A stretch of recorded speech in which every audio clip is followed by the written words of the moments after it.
নমস্কার বন্ধুরা, আমি রান্না করব ঢেঁড়স আলুর তরকারি। তো প্রথমে ঢেঁড়স আলু কেটে ধুয়ে রেখেছি ও টমেটো পেঁয়াজ কুচি করে নিয়েছি। তেলের মধ্যে শুকনো লঙ্কা দিলাম। একটু পেঁয়াজগুলো লাল লাল করে ভেজে নিই। ওটা কাঁচা লঙ্কাও দিলাম, দিয়ে একটু সুন্দর করে লাল লাল করে ভেজে নিই। এবার কেটে রাখা আলুগুলো দেবো, একটু কুচিও দিলাম।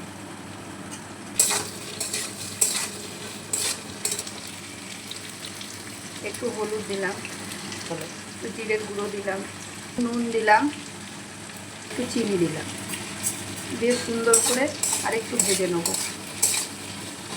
আলুগুলো সুন্দর করে ভাজা হয়ে গেছে। এবার ঢেঁড়সগুলো দিয়ে আলুর সাথে নাড়াচাড়া করবো। ঢেঁড়সগুলো একটু জল দিলাম, জল দিয়ে সুন্দর করে একটু নাড়াচাড়া করে ঢাকা দিয়ে দেবো।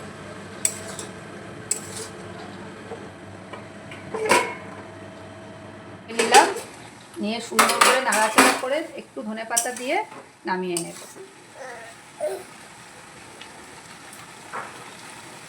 টেনে নিয়ে নামিয়ে দেবো, এরপর গ্যাসটা অফ করে দেবো। বন্ধুরা, রান্নার ভিডিওটি ভালো লাগলে লাইক, শেয়ার, কমেন্ট আর অবশ্যই সাবস্ক্রাইব করুন।